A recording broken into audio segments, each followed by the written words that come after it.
வணக்கம் மக்களே, வணக்கம் சென்னை, வணக்கம் தமிழ்நாடு. ஸோ இன்றைக்கி டாபிக் எது பற்றின்னு பார்த்தீங்கன்னா டிமேட் அக்கௌண்ட். எதுக்கு demat account? Demat account for middle class. நான் வந்து ரிச் பீப்புளுக்காகலாம் பேசலை. நான் மிடில் கிளாஸு, லோவர் மிடில் கிளாஸுக்காகவும் நான் பேசுகிறேன். இது lower middle class and middle class பீப்புளுக்கு ஏன் டிமேட் அக்கௌண்ட், எதுக்கு டிமேட் அக்கௌண்ட்? ஓகே, என்னோட ஒரு கெட்ட பழக்கம்னு சொல்லலாம், இல்லை நல்ல பழக்கம்னு சொல்லலாம், அது எனக்கு தெரில. நான் வந்து யாராவது ஃப்ரூட் வெண்டர்ஸு, காய்கறிக்காரங்க இவங்களெலாம் பார்த்தோன்னா ஃபஸ்ட்டு கேள்வி கேட்பேன், ஏதாவது சேமிக்கிறீங்களாம்மா அப்படின்னு. ஆமாப்பா சேமிக்கிறோம், பேங்க்கில் போடுறோம் அப்படின்றான். பேங்க்கில் என்னம்மா போட்டு என்னம்மா பண்ணுவீங்க? இல்லைப்பா, பேங்க்கில் போட்டோன்னா சாமான் வாங்கிறதுக்கு, அப்புறம் அந்த விலை மாதம் செலவுக்கெலாம் யூஸ் ஆகும்ப்பா.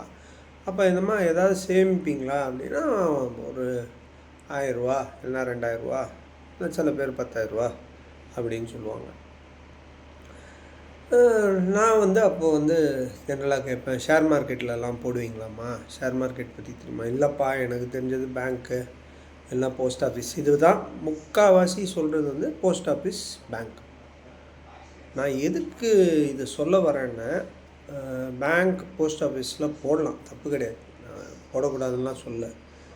ஆனால் வந்து ஏன் வந்து அதில் போட்டால் நம்மளுக்கு என்ன பெனிஃபிட்டு, என்ன பெனிஃபிட் கிடையாது அப்படின்னு. பேங்க்கில் போட்டிங்கன்னா 4% தான் வந்து உங்களுக்கு இன்ட்ரெஸ்ட் கொடுப்பாங்க, மேக்ஸிமம் 6% சேவிங்ஸில்.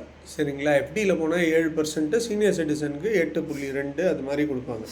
சரிங்களா? ஓகே, சரி. இந்த சேவிங்ஸ் வச்சு 4%, 8% வச்சு நம்மளால் ரன் பண்ண முடியுமா?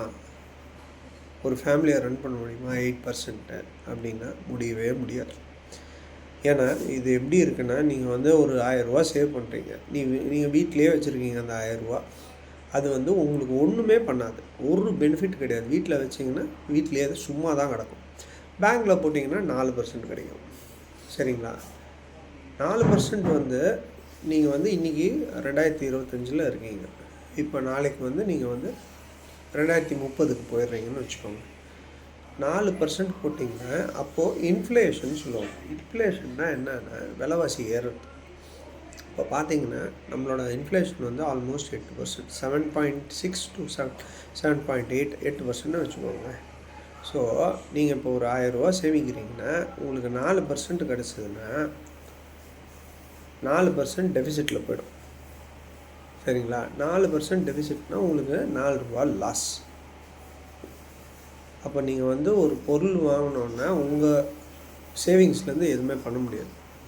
இப்போ அதுவே உங்களுக்கு வந்து ஒரு 12% கிடைக்குதுன்னு வச்சுக்கோங்க. ஒரு இன்ட்ரெஸ்ட் இருக்குது, ஒரு பேங்க் கொடுக்குது 12%னா 8% விலைவாசியில் அது போயிடும், 4% உங்களுக்கு சேவிங்ஸாக நிற்கும். ஸோ அதில் எது வந்து உங்களுக்கு பெஸ்ட்டு அப்படின்னு பார்த்தீங்கன்னா, டிமேட் அக்கௌண்ட் ஓப்பன் பண்ணிவிட்டு ஒரு ஷேர் மார்க்கெட்டில் நீங்கள் வந்து இன்வெஸ்ட் பண்ணலாம். ஸோ ஷேர் மார்க்கெட்டில் இன்வெஸ்ட் பண்ணலான்னா எல்லாருமே பயமுறுத்துவாங்க, ஷேர் மார்க்கெட்னால் ரொம்ப ரிஸ்க்கு, பைசா எல்லாமே போயிடும் அப்படின்னு. ஆமாம், போயிடும், பைசா போயிடும். ஏன் போயிடும்னா, அதிகமாக ஆசைப்பட்டிங்கன்னா போயிடும். இன்றைக்கி 1,00,000 போட்டு நாளைக்கு 2,00,000 ஆகும் அப்படின்னா போயிடும். இல்லை, நான் வந்து மாதம் 1000 போடுறேன் அப்படின்னு நீங்கள் சேர்த்து வச்சிங்கன்னா வித்தின் ஒரு 10 இயர்ஸ் ஒரு நல்ல அமௌண்ட் கிடைக்கும். 1000 மாதம் சொல்கிறேன். ஸோ வருஷத்துக்கு என்னாச்சு 12,000. ஸோ 10 வருஷத்துக்கு கணக்கு போட்டுக்கோங்க. சரிங்களா? என்ன 12 மாதம்னா 1,12,000, 1,20,000 அது மாதிரி வரும் உங்களுக்கு. சரிங்களா? 10 வருஷத்துக்கு. அதுவே ஒரு 10,000 சேமிக்க முடியும்னா அது கேல்குலேஷன் பண்ணிக்கோங்க. ஆனால் இப்போ ஷேர் மார்க்கெட்டில் போடுறீங்கன்னா என்னென்ன பெனிஃபிட்டு, ஷேர் மார்க்கெட்டில் சில ஸ்டாக்ஸ்லாம் இருக்குது, நல்ல ஸ்டாக்ஸ் இருக்குது. அதை பற்றி டிஸ்கஸ் பண்ணலாம், அடுத்த வீடியோஸ்லாம் நான் டிஸ்கஸ் பண்ணுறேன் உங்களுக்கு. Only for middle class. இது வந்து பணக்காரங்களுக்கு கிடையாது. வீடியோ வந்து பணக்காரங்க பார்க்கலாம், உங்களுக்கு யூஸ் பண்ணோன்னா யூஸ் பண்ணிக்கோங்க. பட் இது only for lower middle class and middle class people. என்னென்னா ஃபஸ்ட்டு ஒரு டிமேட் அக்கௌண்ட் ஓப்பன் பண்ணோம். அந்த டிமேட் அக்கௌண்ட் ஓப்பனிங் வந்து நம்ம அது வந்து அடுத்த வீடியோஸில் பேசுவோம் எப்படி ஓப்பன் பண்ணுறது. ஆனால் டிமேட் அக்கௌண்ட்டு மேண்டேட்ரி ஷேர் மார்க்கெட்டில். அதே மாதிரி நான் வந்து ஒரு ஸ்டாக் பற்றி சொல்கிறேன். நிஃப்டி பீஸ்னு ஒரு ஸ்டாக், சரிங்களா? அது வந்து ஷேர் மார்க்கெட்டில் இருக்கிற ஒரு ஸ்டாக். லாஸ்ட் இயர் மட்டும் 26% கொடுத்துருக்கு ப்ராஃபிட். 26% சும்மா கிடையாது, வருஷத்துக்கு 26%. அதே மாதிரி கோல்டு பீஸ் அப்படின்னு ஒரு ஸ்டாக், அது 22% கிட்ட கொடுத்துருக்கு. இந்த 1.5 வருஷம் 2 வருஷத்தில் 22-23% மேலேயே கொடுத்துருக்கு. பட் எக்ஸாக்ட் டீட்டெயில்ஸ் தெரியாது. ஸோ நீங்கள் அதே ஒரு 10,000 நீங்கள் பேங்க்கில் போட்டிருந்தீங்கன்னா 4% தான் கிடைக்கும். அதுவே அதே 10,000 நிஃப்டி பீஸ்லேயோ கோல்டு பீஸ்லேயோ போட்டிருந்தீங்கன்னா 22% கிடச்சிருக்கும். ஸோ இது ஒன்லி ஃபார் மிடில் கிளாஸ். திருப்பி சொல்கிறேன், it is only for middle class people. அவங்க க்ரோ ஆகணும். மிடில் கிளாஸ் க்ரோ ஆனால் தான் இந்தியா க்ரோ ஆகும். பணக்காரங்க க்ரோ ஆனால் இந்தியா க்ரோ ஆகாது. மிடில் கிளாஸ் க்ரோ ஆகணும். மிடில் கிளாஸ் க்ரோ ஆனால் தான் இந்தியா க்ரோ ஆகும். அதே மாதிரி நான் எதுக்கு இது பதிவு பண்ணுறேன்னா, எனக்கு இது பெய்ட் ப்ரமோஷன்ஸ்லாம் எதுவும் கிடையாது, சரிங்களா? இது only for middle class people. ஏன்னா நீங்கள் வந்து பேங்க்கில் போட்டிங்கன்னா பேங்க்காரன் சம்பாதிப்பாங்க. ஷேர் மார்க்கெட்டில் போட்டிங்கன்னா இன்வெஸ்ட்மெண்ட்ஸ் அதிகமாகும், புது கம்பெனிஸ் வரும், நிறைய இன்வெஸ்ட்மெண்ட்ஸ் வரும், இந்தியா டெவலப் ஆகும். இந்தியா டெவலப் ஆனால் நம்ம டெவலப் ஆகும், சரிங்களா? ஸோ நம்ம இந்த பேங்க்கில் தயவு செஞ்சு போடலாம், ரிஸ்க்கு வந்து கம்மியாக எடுங்க.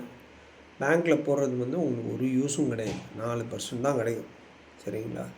அதுவே நீங்கள் ஷேர் மார்க்கெட்டில் போட்டிங்கன்னா நல்ல அமௌண்ட் வரும். இது வந்து பெய்ட் ப்ரமோஷன்ஸ் கிடையாது. திருப்பியும் சொல்கிறேன், பெய்ட் ப்ரமோஷன்ஸ் கிடையாது. அதே மாதிரி ஷேர் மார்க்கெட்டில் வந்து நீங்கள் எங்கே வேணால் சர்ச் பண்ணிக்கோங்க. Nifty bees, gold bees, silver bees, bank bees, இது மாதிரி நல்ல ஸ்டாக்ஸ் மாதம் 1000 போடுங்க. மார்க் மை வேர்ட்ஸ், 10 வருஷத்தில் உங்களுக்கு ஒரு நல்ல சைடு இன்கம் கிடைக்கும். உங்களுக்கு நல்ல பைசா இருக்குன்னா இன்வெஸ்ட் பண்ணலாம். தயவு செஞ்சு பண்ணுங்கள். இந்தியா டெவலப் ஆகும், தமிழ்நாடு டெவலப் ஆகும். வாழ்க வளமுடன். தேங்க்யூ.